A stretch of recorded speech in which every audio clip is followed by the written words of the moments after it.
With school now in full swing, most families are settling into a daily routine. Unfortunately for some, that routine includes the school day winding down with the occasional case of foul attitude. Judy, to you first this time. School it's hard work. Kids have a lot on their plates. So is there a threshold? I think a lot of kids have a threshold, and there are two types of kids where this could be a real problem for them. First one are young children who are still getting practice at self-regulation. They hold it together the whole day in a structured environment, and they come home and see a safe, comfortable person like parent or caregiver, and they let loose. So that poor parent gets the worst of the day as children are trying to de-stress. The other type is for introverted children who are expending energy all day in a group. It could be very hard for them when they want to come home and just unwind. And after school activities is just another structured demand on these children. And sometimes less is more for them.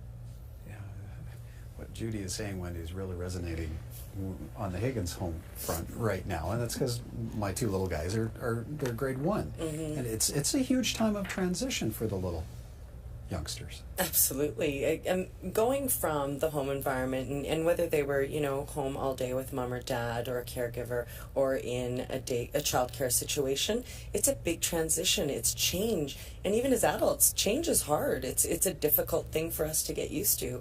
So I think, as parents, we have to have a little bit more patience and the open communication to find out, what's happening, and help them work through and find some coping mechanisms and strategies to work through dealing with that internal battle with maybe resisting change or struggling with getting into the routine. Brent, is this bad attitude business strictly about the kids? Oh, absolutely not. I know I'll speak for myself when I'm coming home from work sometimes. Maybe it's me that's having the meltdown and me having a little bit of a tantrum when I walk in the door. So it's not just a Higgins family situation, it's a MacDonald family situation too, just coming from perhaps a different angle. But I agree that, we have to understand the expectations that are placed on children in the run of a school day. They're at school for 6-7 hours a day plus transportation time. It's a long time. And what I often tell parents is that it's kind of a sign of good parenting when your child comes home and they just kind of let loose, as was mentioned earlier, because that means they feel safe, they feel loved, they feel protected, and they can really be themselves. Just like we as adults look at our home as our sanctuaries. It's a place where we can kind of unwind and truly be ourselves after a long day at work, for example. Kids are no different. But at the same time, developmentally, they're still learning the rules. I like what Judy indicated too about the child who's an introvert and kind of puts all this energy out for the run of a day. They come home and they're just beat, and they need some downtime.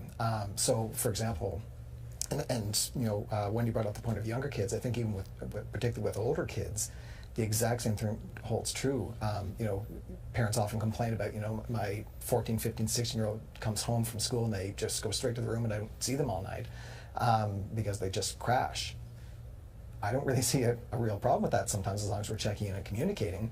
But for them just to go to their own space and be themselves and just have some quiet time is totally fine. I think that's totally acceptable. And putting on extra commitments sometimes can be a great thing if the child, again, is eager and wanting to do it. But if we put too much expectations on them in terms of homework in particular, but also extracurriculars, in terms of, again, fine arts, athletics, that kind of thing, we lose that sense of balance, and therefore we end up with a more frustrated, more anxious child. Okay, let's squeeze in one more real quick topic here for the panel. We all surround ourselves with a family, whether related by blood or otherwise, and as people start having children, that extended family usually plays some role in parenting. Brent, I'll come back to you. The idea of family really has grown beyond blood relations.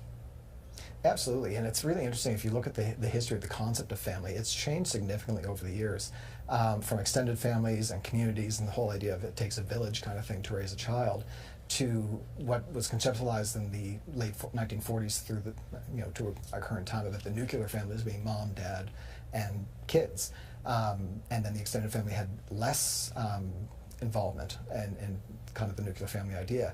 through the 90s and 2000s, we've seen that expand again to include, again, extended family, but also community members, friends, coaches, teachers, other people, other adults who are involved in family life have a much more active role and have lots to contribute. I think that it's really important that we consider the fact that people who may not be parents, biological parents themselves, can contribute and can have a lot to offer to a family unit. Well, and Judy, what are the downsides of inviting too many opinions? Well, parents who get too much opinion get confused and overwhelmed with advice. Parents do need support from the village. It's nice, you know, to say to a friend, little Jared didn't sleep last night, and a friend responds by saying, oh, you must be so tired, how can I help? Rather than saying, oh, here's what you need to do, and offer unresearched advice. There's a lot of anecdotal advice out there. What parents need is support from others, and they also need research, evidence-based information on child development, which comes from medical professionals. It doesn't come from celebrity experts, mummy bloggers, family, friends. It comes from research. And armed with those two things, parents can do, they know their child best. If they know basic child development, because they don't get it in school, then they can decide what to apply in their own family and with their own children.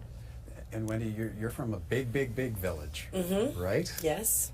From growing up yourself to now, so you do encounter some challenges though along the way, right? Yeah, growing up with step-parents, so I had 4 parents that were essentially inputting and raising me, which honestly was fantastic, and I'm so grateful for that because they all gave me little different pieces that I could pick and choose and form my own opinions based on a lot of, you know, different opinions. The challenge now, though, is when you have a lot of people involved in supporting, which is fantastic. Judy's point, though, sometimes you're going to get things that are, you know, given to your children that you would not want from a values-based or an opinion-based. You don't want to have those things thrust upon them.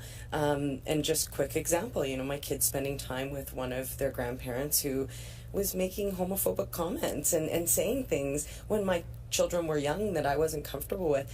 And we had to take a time out from visiting and had to have a really serious discussion about, you know, I appreciate and thank you for supporting me, but these are some of the boundaries that I have. And that can be tough.